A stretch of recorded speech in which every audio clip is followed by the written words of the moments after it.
예, 정말 사랑합니다. 잘 오셨습니다. 예배 시간에 하나님께서 큰 은혜와 복을 주실 줄로 믿습니다. 자, 우리는 이제껏 예수님이 갓난아기로 존재하실 때의 모습을 보았죠. 누가복음 2장 이제 2장의 끝인데 1장부터 이제 지금까지 쭉 봤을 때 그때 예수님은 어떤 모습으로 존재하셨냐면 갓난아기의 모습으로 존재하셨죠. 자, 오늘 본문은 시간이 흘러서 이제 예수님이 몇 살 때라고 합니까? 12살 때. 나이가 12살, 우리 식으로 하면은 뭐 초등학교 5학년 정도 되는 나이겠죠. 그 시절에 있었던 일에 대해서 소개합니다. 자, 예수님의 부모인 요셉과 마리아가 6월절 절기를 지키기 위해서 이제 예루살렘으로 올라갑니다. 여러분들에게 묻겠습니다. 유대인들에게 아주 큰 3대, 3가지 절기가 있죠. 뭡니까? 그 다음에 모르죠.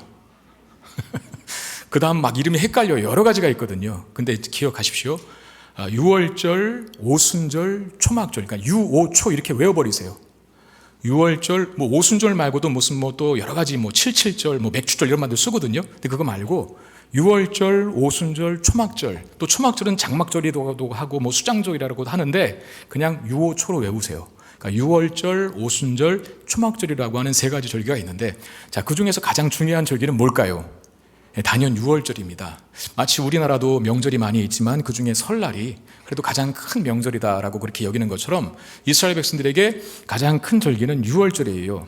자, 이 6월절에는 반드시 유대인 성인 남자들은 반드시 예루살렘에 와서 이 절기들을 지켜야 했습니다. 근데 그 유대인들이라고 할 때 남자 성인이 몇 살 때냐면 13살. 유대인들은 13살, 13세를 성인으로 치거든요. 그러니까 지금 예수님은 12살에 예루살렘 성전에 6월절 지키러 올라갔는데 13살이 아닌데 왜 갔을까요? 자, 한 해 후에는 이제 13살이 되니까 이제 한 해 전인 12살에 가서 6월절 절기 의식이 어떻게 진행되는지를 소위 이제 견습하는 겁니다. 배우는 거예요. 그리고 다음번에 올 때, 내년에 올 때는, 다음 절기 때 올 때에는 이제 성인으로서 정식적으로 6월절 절기를 지키는 그런 모습으로 존재하겠죠. 예수님 바로 그 시점에 있는 겁니다. 근데 이제 요셉과 마리아, 예수님 부모 아닙니까? 요셉과 마리아가 이제 절기를 마치고, 이제 절기를 마친다라고 했을 때 지금 6월절 절기인데, 여러분 6월절하고 무교절은 연결이 되어 있습니다. 그러니까 6월절을 첫날로 먼저 지키고 나머지 7일간을 무교절로, 그러니까 누룩이 안 들어간 떡 먹는, 그러니까 무교절로 지키거든요. 그러니까 총 8일이겠죠. 그러니까 8일간의 6월절 절기 지키는 것을 다 마치고 이제 고향으로, 집으로 돌아가는데, 그 집으로 돌아가는 하루가 지나서야 예수를 잃어버렸다는 것을 알게 됐어요.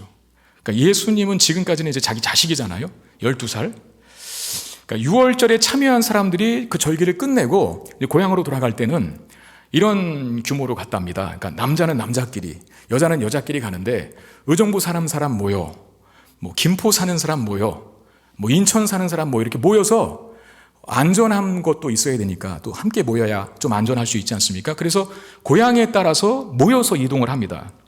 그러니까 아이들은 아버지나 또는 어머니 쪽 중에 한 편을 따라가게 되는데, 따라서 요셉은 아마도 예수가 마리아의 일행에 있었을 것이다. 그러니까 엄마 쪽으로 가 있을 것이다라고 생각했고, 또 반대로 마리아는 눈에 보이진 않았지만 그래도 아빠 편에 뭐 잘 있겠지라고 이렇게 의뢰 생각하고 짐작한 거예요. 그리고 그냥 간 거죠. 근데 46절에 보면 예수를 성전에서 사흘 후에, 그러니까 3일 후에 만났다라고 기록되어 있는데, 그러니까 예루살렘에서 이제 절기를 다 마치고 고향으로 돌아가는 하루길쯤 되었을 때 알았다 그랬어요. 예수가 없어진지, 잃어버렸는지.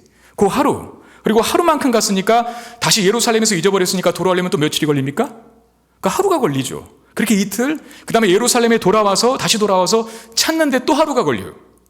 총 3일 동안을 예수님을 잃어버린 겁니다. 저는 여기서 우리에게 발생할 수 있는 잃어버림의 2가지 모습에 대해서 생각해 볼 수 있다고 여겨지는데요. 하나는 우리가 신앙 자체를 잃어버리게 되는 경우가 있다는 거예요. 누가복음 15장에 기록된 탕자의 비유로 잘 알려진 그 둘째 아들 이야기 여러분 아시잖아요. 예수님께서 비유로 들었을 때 그 둘째 아들은 아버지의 집을 떠나지 않습니까? 아버지의 집을 떠나는 것처럼 우리도 교회를 잃어버리고 예수를 잃어버리고 신앙 자체를 잃어버리는, 그러니까 나 안 믿겠다라고 나가버리는, 이제 교회 절대 다니지 않겠다라고 뛰쳐나가는, 그렇게 잃어버리는 한 가지 경우가 있다는 거죠. 그럼 왜 신앙 자체를 버려버릴까? 왜 교회를 잃어버릴까? 왜 뛰쳐나갈까? 제가 몇 가지 이유를 한번 생각해 봤는데 여러분들 한번 체크해 보시길 바랍니다. 첫째는 세상이 너무 재밌는 거예요. 세상이 너무 재밌고 즐거우니까 그 재미와 즐거움을 포기하지 못해서 나가죠. 이게 첫 번째 이유라고 저는 생각하고, 또 하나의 이유는 삶이 너무나 바쁘고 피곤하다 보니까 자꾸 이제 신앙생활은 우선순위에서 멀어진 뒤로 가요. 막 2순위가 됐다가 3순위가 됐다가 맨 나중에 저 꼬레비에 있는 거예요. 그러니까 자기가 조금 힘들면 안 나오죠. 안 하죠. 신앙생활이 굉장히 거추장스럽게 여겨지고 점점 기쁨은 상실되고, 뭐 이렇게 내가 꼭 어떤 나 이렇게 살지 않아도 되는데 왜 나는 이렇게 꼭 마치 무거운 멍에를 진 것처럼 나는 왜 자유가 없지? 왜 내가 주일날은 내 마음대로 못 살까? 이게 이제 속박과 굴레가 되어버리는 거죠. 그러고 지나다가 점점 자신의 삶에서 신앙생활했던 자체의 흔적을 지워버리는 거. 그리고 또 하나의 경우는 고난이 거두어지지 않을 때 또 신앙을 버리게 됩니다. 교회를 나가게 됩니다. 고난이 거두어지지 않을 때. 그래서 이런 질문을 하는 겁니다. 아니, 하나님 살아계시면 왜 이 고난이 이렇게 계속되나? 그 개인적인 고난일 수도 있고, 뭐 사회적인 고난일 수도 있고, 국가적인 고난일 수도 있고, 교회적인 고난일 수도 있겠죠.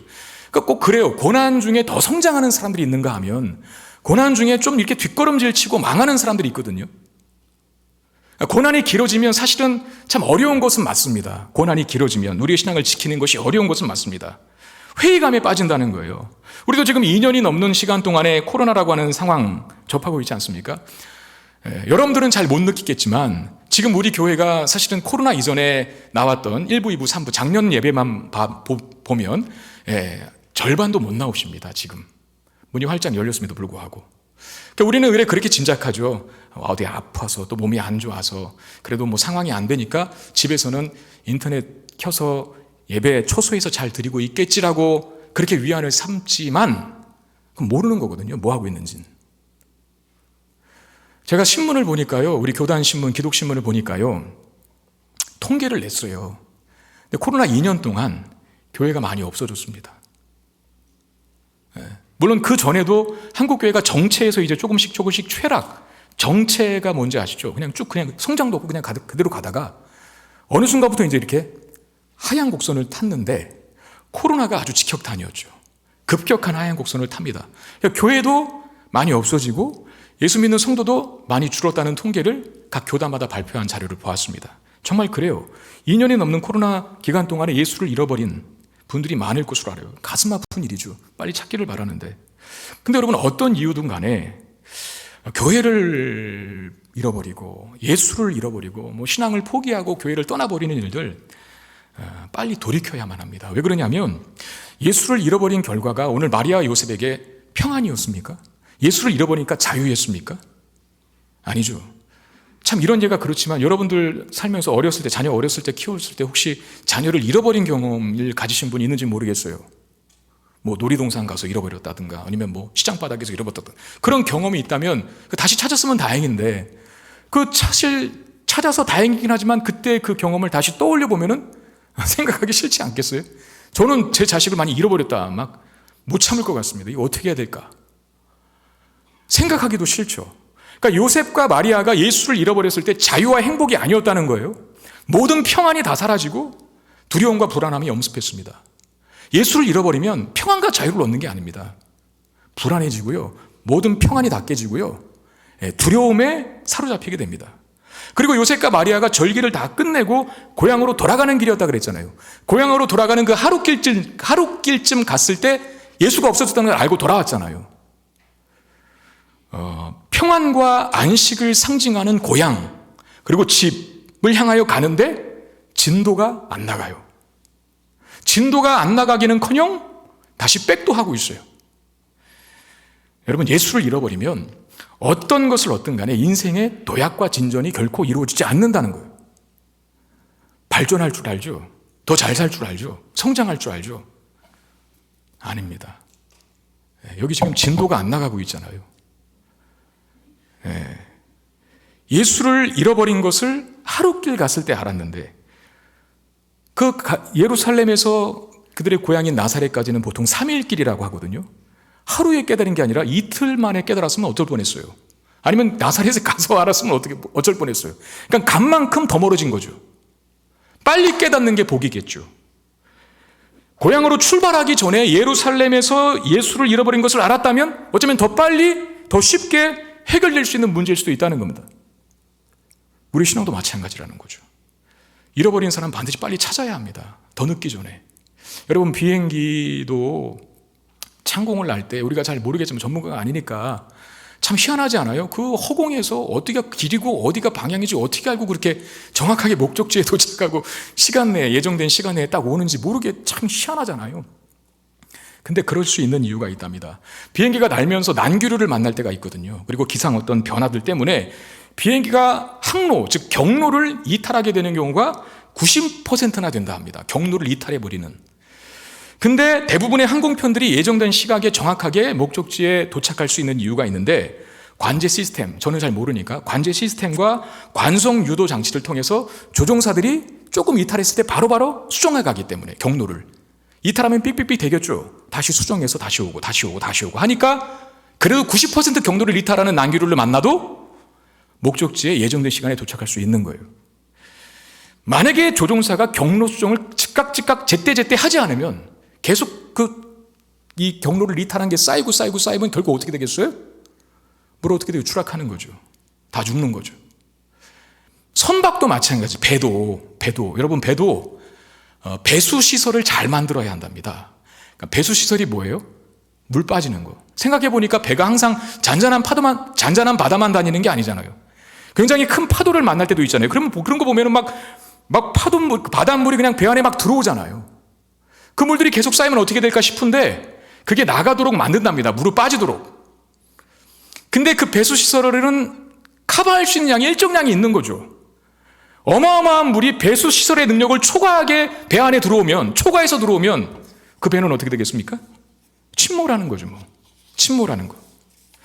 영적인 방황도 마찬가지예요. 우리가 주님을 따르는 길에서 이탈해버릴 수도 있고, 예수님 잃어버릴 수도 있고, 교회를 잃어버릴 수도 있고, 그래요.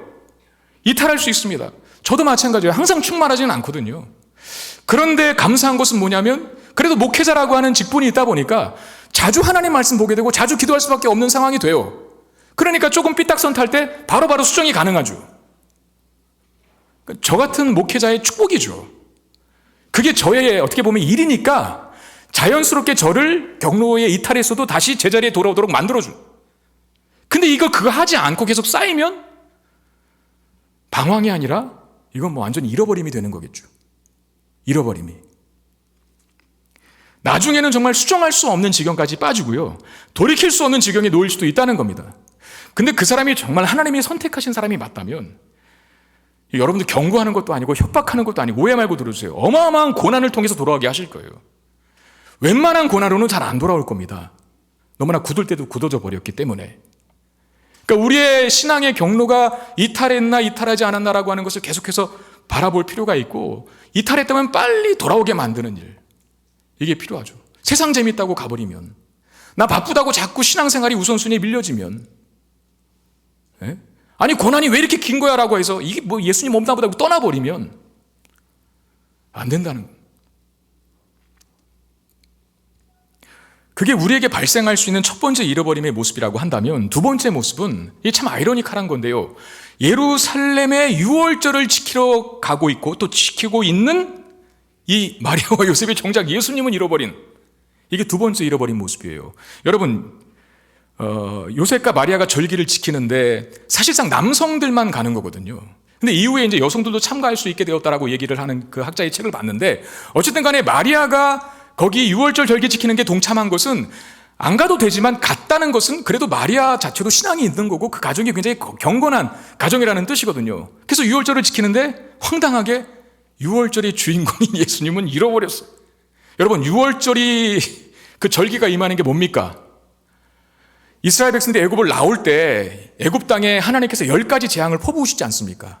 그 마지막 10번째 재앙이 애굽 땅에 있는 모든 초태생들, 즉 장자들, 짐승의 첫 새끼를 다 죽는 거예요. 사람들까지도. 첫 아들이 다 죽어요. 근데 하나님께서 안 죽을 수 있는, 그 땅에 있지만 안 죽을 수 있는 방법을 모세를 통해 이스라엘 백성들에게는 알려주시잖아요. 그게 뭡니까?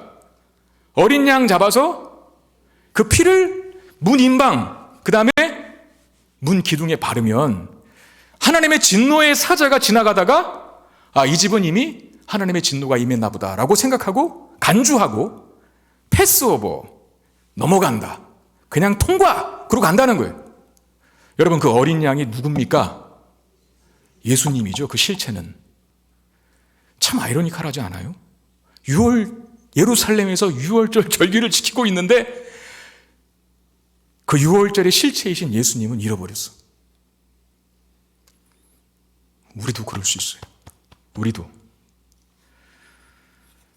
우리의 신앙생활이 습관적이 되고 형식적이 될 때 나타나는 증상입니다. 아까 누가복음 15장에서 소위 탕자 이야기로 비유된 그 둘째 아들이 집을 나간 아들이라고 한다면 첫째 아들 이야기도 집 나간 둘째 아들 이야기만큼 많거든요. 첫째 아들 이야기도. 첫째 아들의 특징이 뭡니까? 아버지 집을 나가지는 않았어요. 교회 안 다니고 있지는, 교회에 있어요. 여전히 교회에 있고 예배 자리에 있는데 첫째 아들의 문제는 뭐예요? 아버지와의 관계가 없어요. 아버지를 사랑하지 않아요.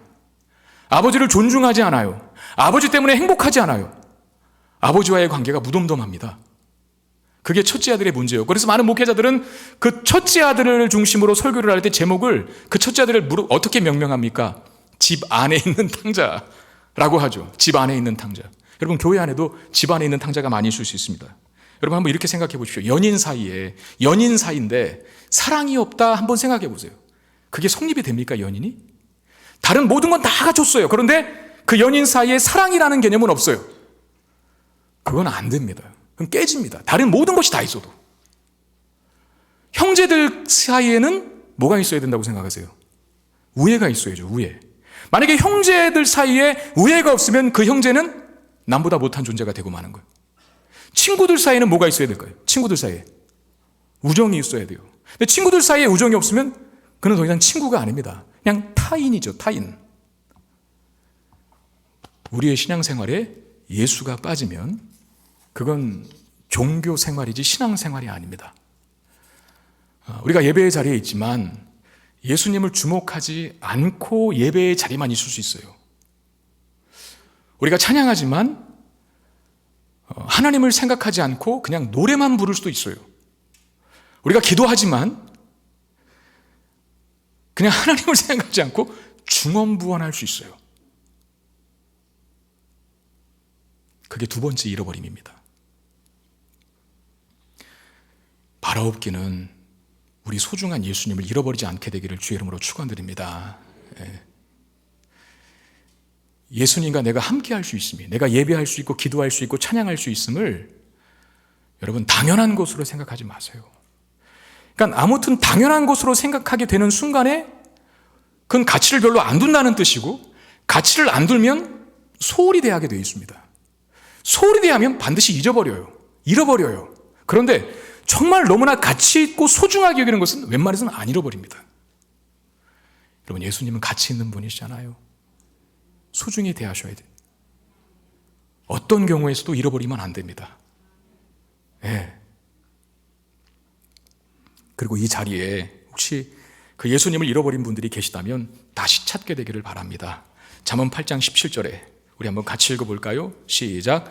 나를 사랑하는 자들이 나의 사랑을 입으며 나를 간절히 찾는 자가 나를 만날 것이니라. 아멘. 나를 간절히 찾는 자가 나를 만날 것이니라. 기도 속에서 주님 만나고, 말씀 속에서 주님 만나고, 예배 속에서 늘 주님 만나고 동행하는 저와 여러분 되시기를 주의 이름으로 축원드립니다. 자, 예수님 찾기 위해서 다시 예루살렘으로 돌아간 요셉과 마리아가 드디어 예수님 발견합니다. 어디서 발견합니까? 성전에서. 예수님 성전에서 뭐 하고 있었을까요? 46절 47절 말씀 보시면 사흘 후에 성전에서 만난즉 그가 선생들 중에 앉으사 그들에게 듣기도 하시며 묻기도 하시니 듣는 자가 다 그 지혜와 대답을 놀랍게 여기더라 그랬어요. 여러분, 당시의 성전은 제사를 드리는 기능이 가장 큰 목적이었겠지만, 그러나 때로는 종교 교육을 위해서 또는 토론을 위해서 어떤 하나의 배움의 장소로 쓰이기도 했었습니다. 특별히 이제 유월절은 유대 민족에게 있어서는 가장 큰 절기라 그랬잖아요. 그 가장 큰 유월절 절기 때는 가장 많고 가장 훌륭한 랍비들이 다 모입니다. 그 예루살렘 성전으로. 아마 여인의 뜰에서 가르치는 일을 했을 거로 보여요. 아무튼 당대 최고의 석학들이 다 모여서 토론도 하고 또 종교 교육도 하고 하거든요. 근데 예수님이 바로 이 랍비들 사이에서 듣기도 하고 뭐 그랬다는 거예요. 대답도 하고 질문도 하고. 여러분 한번 그걸 그림으로 연상해 보실래요? 우리가 생각하는 예수님 말고 12살 예수님을 한번 생각해 보세요. 12살 초등학교 5학년짜리 소년이 당대의 최고의 석학들과 전혀 꿀리지 않고 대화를 나누고 있어요. 이게 가능합니까? 여러분 대화라는 것도 어느 정도 레벨이 맞아야 하는 거죠. 레벨이 맞아야. 제가 중학교 이제 1학년, 2학년 올라가는 아들이 하나 있는데요. 요즘에 이제 대통령 선거가 얼마 안 났다 보니까 뉴스를 보면 항상 코로나라고 하는 이슈가 제일 많이 나오고, 제일 처음에 나오고, 그 다음에 이제 뭐 대통령 선거 때문에 그 후보들이 어떤 행보를 보였는지에 대한 부분들을 기사화하고 하지 않습니까? 그래서 그런지 저희 아들이 저에게 물어요. 아빠는 누구 찍을 거야? 이렇게 물어보더라고요. 여러분들은 누구 찍으실 거예요? 그 제가 뭐라 그랬을까요? 고민 중이다. 아직 기도 중이다. 아직 모르겠다. 라고 그렇게 말하죠. 그럼 이제 그 아이가 또 물어요. 아빠, 어떤 사람은 이 사람 좋아한다고 하고, 어떤 사람은 저 사람 좋아한다고 하고, 근데 두 사람 보면 맨날 싸우고 있고, 이 사람 저 사람 서로 욕하고 있는데 왜 그래야만 하는지, 이런 식으로 질문을 해오면 제가 뭐라고 대답할까요? 그냥 한마디만 합니다. 크면 알아. 왜냐하면 그거 설명해 주려다가는 걔가 못 알아들어요. 왜냐하면 뭐 이념도 얘기해야 되죠. 뭐 진보와 보수도 얘기해야 되죠. 무슨 뭐 지역 감정도 얘기해야 되죠. 아무튼 되게 많죠. 그 걔가 걔 머리의 용량으로는 못 알아듣습니다. 그러니까 대화라는 것은요, 어느 정도 수준이 비슷해야 할 수 있는 거예요. 예수님은 몇 살이요? 12살. 초등학교 5학년인데 당대 최고의 랍비들과 전혀 꼴리지 않고 대화가 돼요. 그 랍비들이 놀라워하는 겁니다. 놀라워해요. 12살 소년에게서는 나올 수 없는 질문과 대답을 자꾸 들으니까 랍비들이 깜짝깜짝 놀라죠. 이게 얘기하는 게 뭡니까? 예수님은 이미 어린 시절부터 하나님을 알아가는 일에 최고의 가치를 두고 살고 있다는 거. 어린 시절부터 하나님을 알아가는 일에 최고의 가치를 두고 살아가고 있다는 거. 우리는 자꾸 그런 식으로 우리 자녀를 대할 때 합리화하잖아요. 너도 크면은 다 예수님 믿게 되고 뭐 대학 졸업하고 뭐 하면 성경 공부할 시간 있으면 그때 하면 돼 라고 하지만, 예수님은 이미 12살부터 하나님에 대한 지식을, 물론 예수님이 하나님이시니까요. 그러나 소년 예수만 봤을 때, 인간 예수만 봤을 때, 인간 예수가 당대의 석학들과 대답하고 묻기도 하는 모습을 통해서 우리에게 주는 메시지는 뭡니까? 자라감에 있어서는요, 성숙함에 있어서는 반드시 이런 말씀을 사모하는 부분들이 필요하다는 거.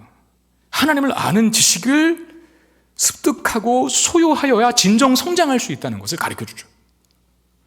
여러분, 오늘 본문인 바로 앞 구절인 40절과 마지막 구절인 52절이 내용이 비슷한데, 먼저 40절 보면 아기가 자라며 강하여지고 지혜가 충만하여라고 그럽니다. 여러분, 이 아기가 자라고 강하여지고 지혜가 충만하다라고 하는 것은 믿지 않는 세상 사람들도 자기 자녀에게 할 수 있는 말이죠. 내 자녀가 자랐어, 내 자녀가 강해졌어, 내 자녀가 더 지혜로워졌어 라고 말할 수 있습니다. 믿지 않는 사람들도. 근데 그 다음 말, 하나님의 은혜가 그 위에 있더라라는 말은 못해요. 자, 52절도 마찬가지. 예수는 지혜와 키가 자랐다 그랬어요. 믿지 않는 사람들도 지혜와 키가 자라는 건 이해하죠. 근데 그 다음은 이해 못해죠. 하나님에게 사랑스러워 가더라. 여러분, 예수님의 성장과 자라남에 이런 표현이 있는 이유가 뭡니까?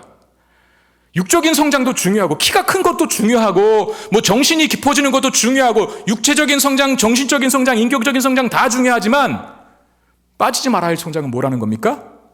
영적인 성장이라는 거죠. 영적인 성장. 근데 영적인 성장은 책 많이 읽는다고 되는 게 아닙니다. 나이 많이 먹는다고 되는 게 아닙니다. 영적인 성장은 말씀을 배워야 합니다. 하나님을 아는 지식에서 자라가야 되는 거죠.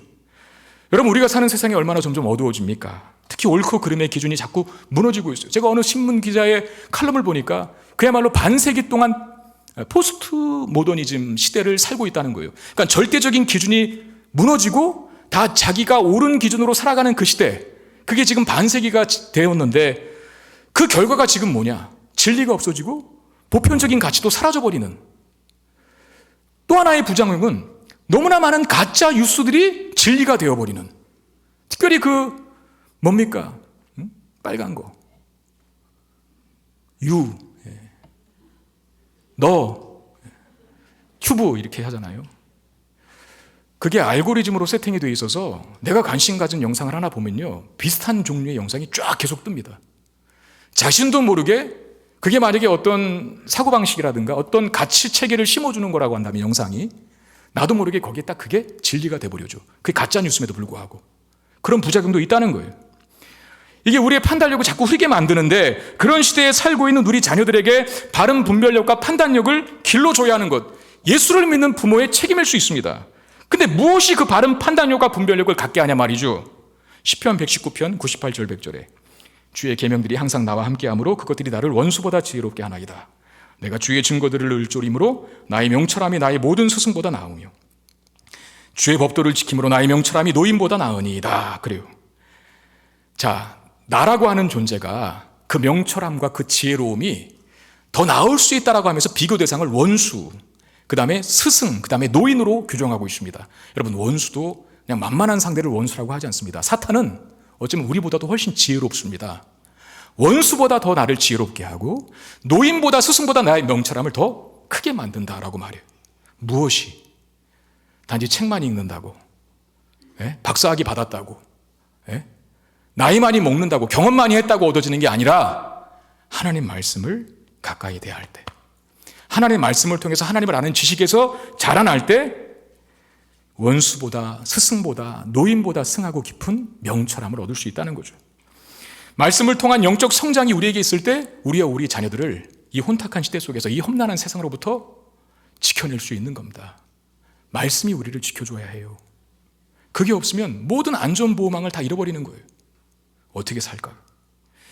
그런 차원에서 지금 우리가 봄소리 성경학교가 이제 다음 주부터 시작이 되는데 겨울 수련회하고 상황은 코로나 때문에 어렵지만 그래도 나가려고 합니다. 방역에 맞춰서 우리가 할 수 있는 한 최선을 다하려고 하니까 여러분 기도해 주시고 협력해 주시고 그리고 자녀들을 반드시 꼭 보내주십시오. 못 보낸다면 인터넷으로도 꼭 참여할 수 있도록. 우리는 우리 자녀들이 신앙으로 잘 무장되기를 원하고 영적으로 잘 성장하기를 원하는데 저도 참 많이 반성하고 저도 저에게 있는 문제이긴 하지만 세상 공부에는 그렇게 열정을 다 드려요. 양을 말하는 게 아닙니다. 우선순위의 문제인데 정말 우리가 하나님 말씀으로 아이들이 자라나고 그렇게 성숙해지는 것을 원하고 있는지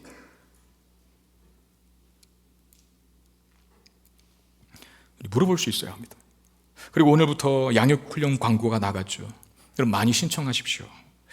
세상이 계속 악해지고 또 세상이 계속 어두워지는 것이 막을 수 없는 일이라고 한다면 대안은 하나입니다. 우리가 강해지고 우리가 더 찬란하게 밝아지면 돼요. 우리가 강해지면 세상이 아무리 악해져도 우리를 이기지 못할 것이고 우리가 빛나게 되면 세상이 아무리 짙은 어둠을 하고 와도 우리는 바른 정도를 걸어갈 수 있는 거죠. 진리와 생명의 길을. 근데 그 말씀이 없으면 사실 총에 총알이 없는 것과 똑같아요. 무엇으로 싸우겠습니까? 자, 마리아가 예수님을 보자 잃어버린 자녀를 찾았을 때 보통 부모가 하는 말을 합니다. 그러니까 잃어버린 자녀를 만약에 생각할 때 그 얼마나 속상하고 또 막 두렵고 그랬겠어요. 그리고 찾았을 때는 안도감도 들긴, 참 고맙다 안도감도 들기는 하지만 또 한편으로는 화도 나잖아요. 이 녀석 왜 이렇게 속삭이냐고, 속썩이냐고. 48절에 그 말을 하는데 그의 부모가 보고 놀라며 그의 어머니는 이르되 아이야 어찌하여 우리에게 이렇게 하였느냐. 보라 네 아버지와 네가 근심하여 너를 찾아노라 그래요. 우리식으로 표현하면 이 마리아의 말은 이겁니다. 너 왜 엄마 아빠 속썩여?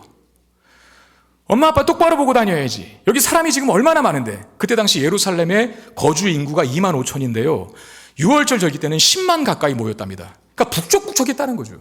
그럼 엄마 아빠 똑바로 보고 다녀야 되는데 너 왜 엄마 아빠 똑바로 안 보고 다녔어? 너 찾느라고 돌아갔다가 다시 왔어. 3일 걸렸어. 이렇게 막 얘기하는 거예요. 지금 어머니로서 마리아가 충분히 이해할 수 있죠. 근데 문제는 그 어머니의 말에 대한 예수님 말대꾸입니다.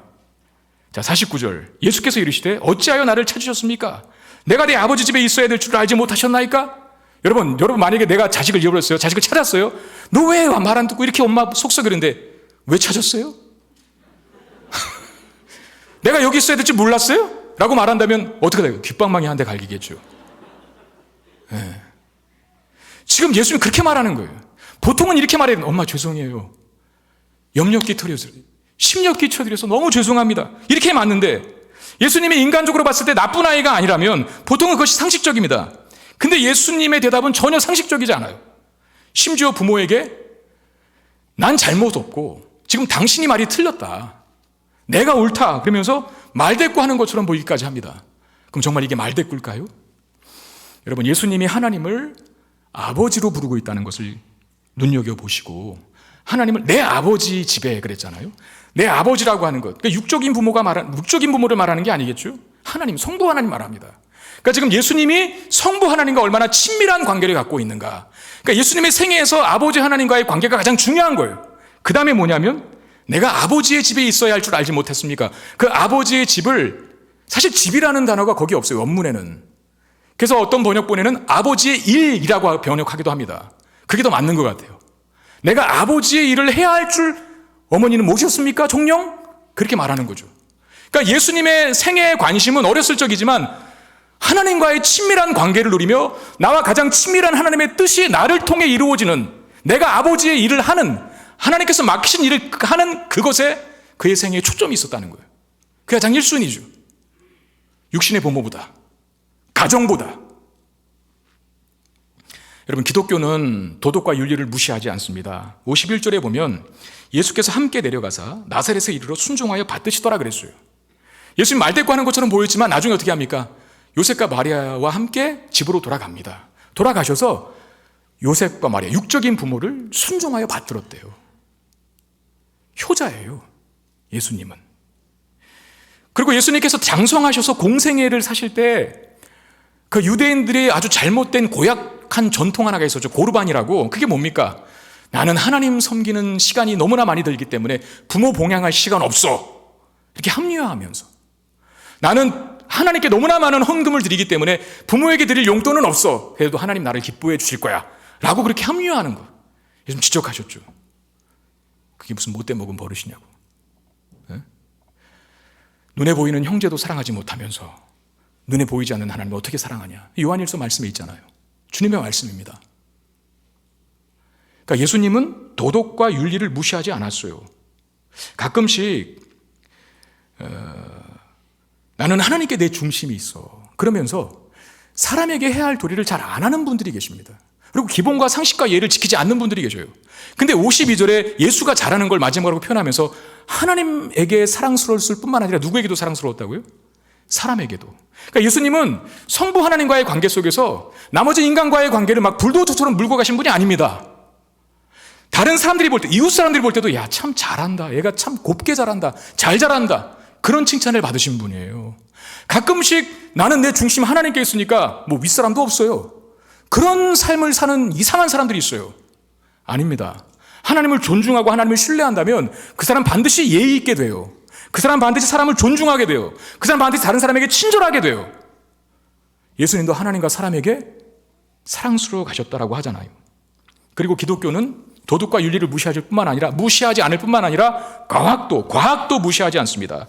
우리 방역, 과학이라고 하는 방역 잘 지키려고 준수하려고 노력합니다. 백신, 의학도 과학이잖아요. 그 백신도 우리는 다 맞으려고 합니다. 다 인정하고 다 존중하고 다 조심하고 활용합니다. 기독교라고 해서 과학을 무시하지 않는다는 거죠. 그런데 기독교는 도덕과 윤리 그리고 과학을 무시하지 않지만, 그러나 기독교는 도덕과 윤리와 과학을 초월합니다. 도덕과 윤리와 과학에 제한되지 않습니다. 이게 무슨 말이냐면, 자, 도덕과 윤리, 부모에게 순종해야 돼요. 예수를 믿는 사람들 부모에게 순종하고 형제 우애하셔야 됩니다. 도덕과 윤리 잘 지키셔야 돼요. 그런데 주 안에서 해야 합니다. 이게 기독교는 도덕과 윤리에 제한받지 않는다는 거죠. 초월한다는 개념이고, 기독교는 과학을 무시하지 않습니다. 그러나 성경에는 과학적으로 설명이 안 되는 엄청난 기적들이, 수많은 기적들이 기록되어 있어요. 그게 말하는 게 뭐죠? 도덕과 과학을 초월하는 범주로서의 기독교. 우리가 믿는 신앙이 그렇다는 거예요. 예수님 말씀 속에 그 사실을 확인합니다. 내가 내 아버지의 집에 있어야 될 줄을 알지 못하셨나이까?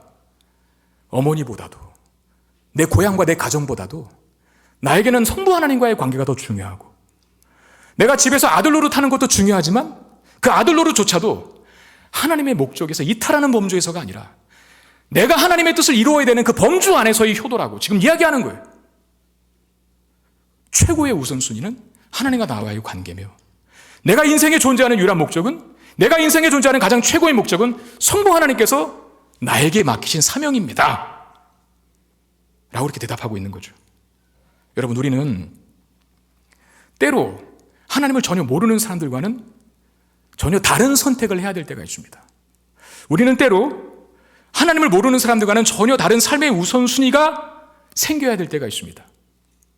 그러니까 하나님을 모르는 사람이 전혀 선택하지 않아야 할 것들을 선택해야 되고, 하나님을 모르는 사람들이 그들의 우선순위는 전혀 없는 그 어떤 것을 우선순위에, 최고의 우선순위에 두어야 될 때가 있다는 거예요. 그게 그리스도인의 특징인데, 예를 들면 어느 지역에 이사를 간다라고 했을 때 신실한 크리스천들은요, 집값도 고려하고 뭐 학군도 고려하고 또 사업적인 기반도 고려해야겠지만 그거 안 필요하다는 게 아니에요. 필요할 수 있습니다. 그러나 가장 중요하게 내가 신앙생활할 수 있는 교회가 있는가. 여러분, 세상 사람들은 교회가, 건강한 교회가 그 내가 이사갈 지역에 있는가 고려합니까? 그런 건 선택의 기준이 없어요. 근데 우리는 최고의 우선순위에 둡니다. 왜? 영적인 가치가 제일 중요하기 때문에. 내 육체의 삶보다 내 영혼의 삶이 더 중요하기 때문에. 예를 들면 그런 거라는 거죠. 심지어 우리 교회는 교회 때문에 이사를 안 가는 분도 계십니다. 반대의 경우도 있죠. 가슴 아픈 얘기지만 교회 때문에 이사를 가기도 하시는 분. 그러니까 뭔가를 선택하고 결정할 때 하나님을 모르는 사람들에게 없는 기준이 우리에게는 있는데, 그 기준이 아주 사소한 게 아니라 최고의 가치가 두어진 기준이 될 수 있다는 거예요. 여러분 보십시오. 성전에서 하나님과 함께 보내는 시간을 예수님 가장 즐거워하고 있다는 거. 말씀을 나눔으로 하나님을 아는 지식을 추구하는 것을 가장 고상한 가치로 여기고 계신 예수님. 하나님 아버지의 일을 하는 것이 자신의 일생에서 가장 중요한 일임을 말씀하시는 예수님처럼, 우리에게도 세상 사람들이 이해할 수 없고 인정해 주지도 않는 것들이 삶의 최우선순위에 놓여 있어야 되고요, 그걸 가장 고귀한 소중한 가치로 여길 수 있어야 합니다. 간단하게 얘기하면 하나님이 우리의 모든 삶의 판단과 선택과 결정의 최우선순위가 되어야 합니다. 예수님이 하신 말씀이 그걸 보여주고 있는 거죠. 지금 예수님은 비록 12살 소년입니다. 그런데 하나님의 아들이시잖아요. 그 하나님의 아들인 신적 영광과 성품이 감추어지지 않아요. 여기서부터 묻어납니다. 사실 예수님의 공생의 사역은 30살 때부터 시작되지 않습니까? 3년의 공생의 사역이 30살 때부터 시작되지만, 공생의 사역에서부터 막 기적을 행하고 이러면서 신적 성품이 나오는 게 아니라 이미 12살 소년 때부터 감출 수 없는 신적인 영광과 성품이 나오기 시작해요. 초등학교 5학년 학생들이 당대 최고의 석학들과 하나님에 대한 지식을 토론합니다. 이게 신적인 성품이죠. 부모보다도 하나님이 더 중요하고, 가정보다도 하나님이 더 중요하고, 하나님의 집에서 예배하는 것이 더 좋은 것입니다라고 말하고 있어. 그의 신적인 영광과 성품을 감출 수 없는 것처럼 우리도 마찬가지. 그리스도인은 그리스도인 된 성품을 감출 수가 없습니다. 마태복음 5장 14절에 너희는 세상의 빛이라, 산 위에 있는 동네가 숨겨지지 못할 것이라. 여러분, 빛은 감춰지는 게 아닙니다. 산 꼭대기 위에 있는 동네가 얼마나 찬란하게 비추일까요? 그건 숨겨지지 않는 것이죠. 그리스도인들의 삶도 그와 같다는 거예요. 우리가 가는 곳마다, 우리가 있는 곳마다 하나님의 영광이 드러나고 하나님의 이름이 높아지고, 무엇보다도 예수 그리스도의 향기가 물씬 풍겨나게 되기를 주의 이름으로 축원드립니다. 그런 삶이 우리에게 있을 때 우리는 하나님과 사람에게 더 사랑스러워져 가고 더 존귀해져 가게 될 것입니다. 네. 소중한 가치인 예수를 잃어버리지 마시고 하나님 말씀으로 영적 성장을 이루시고, 하나님보다 더 중요한 것은 없다. 하나님을 최고의 가치, 내가 하나님의 영광을 드러내는 삶을 사는 것을 내 인생의 목적으로 두고 사는 저와 여러분 되셔서 우리의 삶도 존귀하게 하나님과 사람에게 더욱더 사랑스러워져 가는 그런 놀라운 경험들, 그 복들을 누릴 수 있게 되기를 주의 이름으로 축원드립니다. 오늘 말씀 기억하며 우리 같이 찬양하기를 원합니다. 아버지, 당신의 마음이 있는 곳에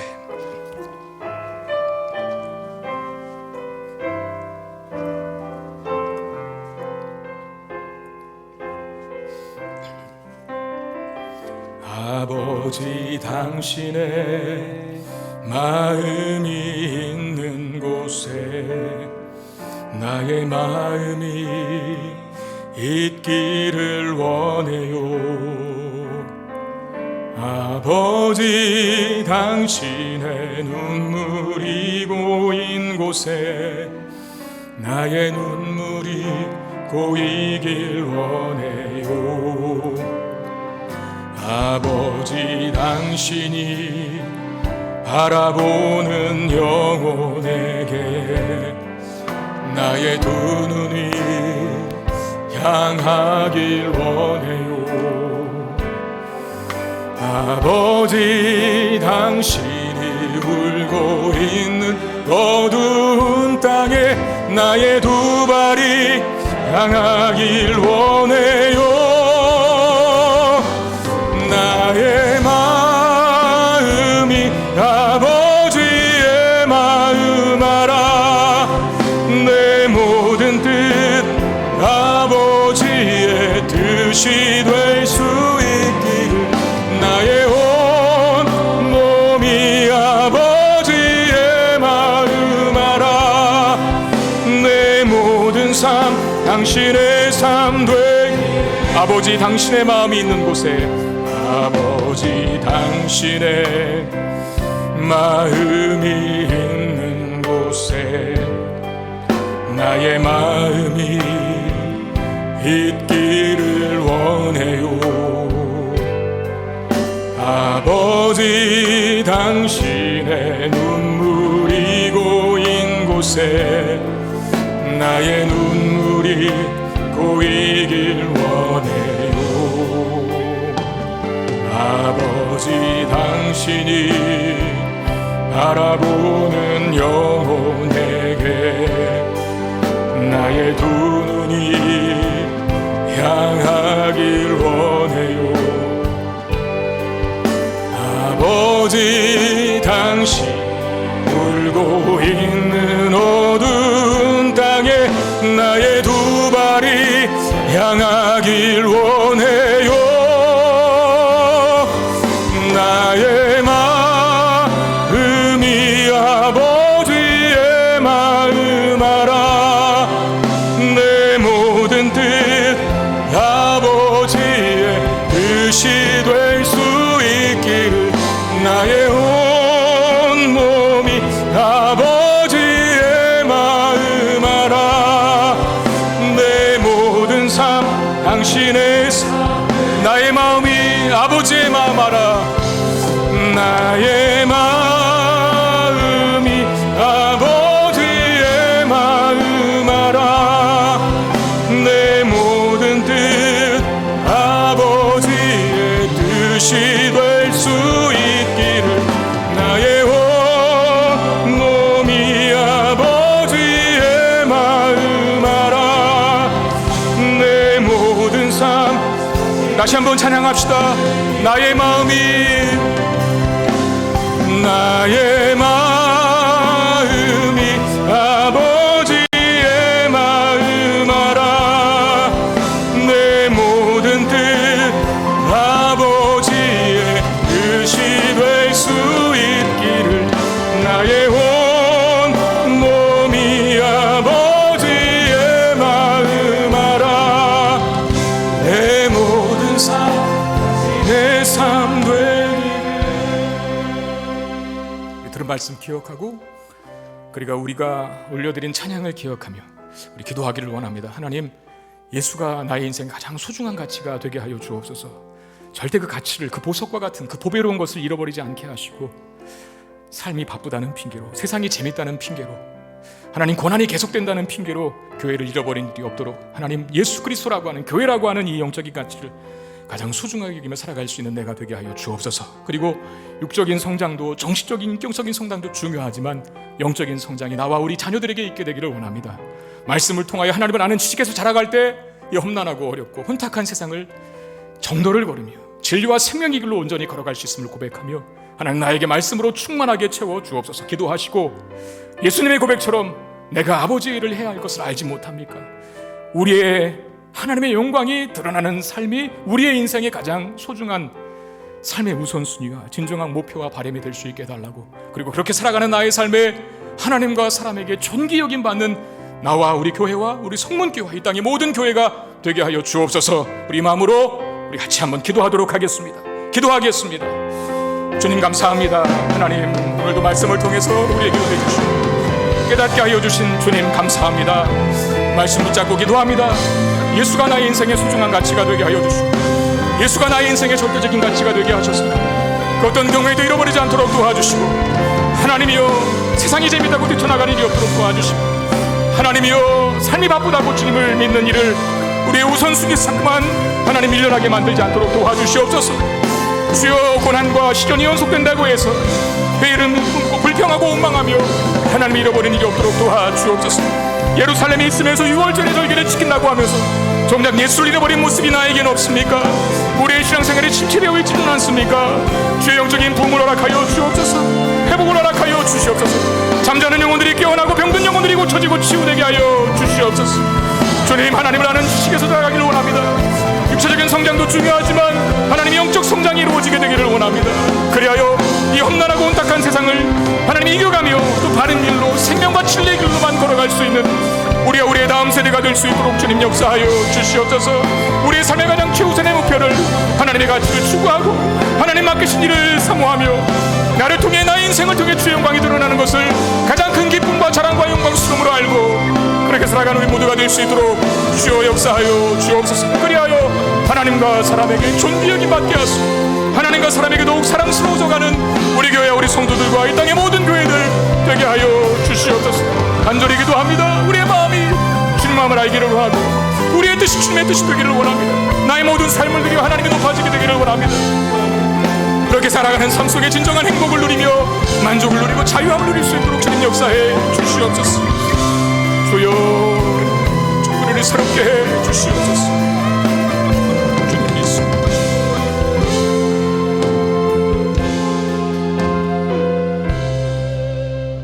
하나님, 우리가 예수를 잃어버리지 않게 되기를 원합니다. 세상이 재밌다고, 내 삶이 바쁘다고, 하나님 고난이 계속된다고 예수를 버려버리고 교회를 등지는 일이 없게 해 주옵소서. 6월절에 예루살렘에 절기를 지키고 있지만, 예배의 자리에 있고 기도의 자리에 있고 말씀의 자리에 있지만 정작 예수를 잃어버리는 영적 침체의 늪에 빠진 사람들은 없습니까? 오 주님, 예수를 찾게 하셔서 우리의 모든 삶의 기쁨과 만족과 진정한 자유함을 누리고 살아갈 수 있는 모두가 되게 해 주시옵소서. 잠자는 영혼들이 있다면 깨어나게 하여 주시고, 병든 영혼들이 있다면 회복되고 치유되는 역사가 이 시간 우리의 간절한 기도를 통해서 임하게 하여 주시옵소서. 영적 성장과 성숙이 있기를 원합니다. 그렇게 세상 공부는 중요시 여기면서 하나님 말씀으로 내가 우리 자녀들이 채워지는 것은 소홀히 했던 우리의 삶의 모습 하나님 앞에 회개합니다. 이제 하나님 영적인 가치를 추구하며 말씀으로 충만히 채워줘서 영적 성장을 이루어 이 험난하고 혼탁하고 어두워진 시대를 강하게 살아가며 승리하며 살아가며, 그리고 생명과 진리의 길에서 이탈하지 않고 믿음의 정도를 걸어가는 우리가 되게 해 주시옵소서. 우리 인생의 가장 큰 목표와 바람을 하나님의 영광에 두기를 원합니다. 나에게 맡기신 사명 감당함에 두기를 원합니다. 우리를 통해 하나님의 이름이 높아지고 하나님의 영광이 드러나는 것을 우리 일생일대의 삶의 가장 큰 목적과 목표로 두고 살게 하여 주옵소서. 그런 우리의 삶에 하나님과 사람에게 더 사랑스러워져 가고 존귀해져 가는 복을 누리게 해 주시옵소서. 귀한 예물로 하나님 앞에 올려드립니다. 주님 받으시고 주의 나라와 영광을 위해 아름답게 사용되게 하시고 예물 드린 손길에 모든 필요를 하나님 풍성하게 채워 주시옵소서. 우리 주 예수 그리스도의 이름으로 간절히 축복하며 기도드리옵나이다. 아멘.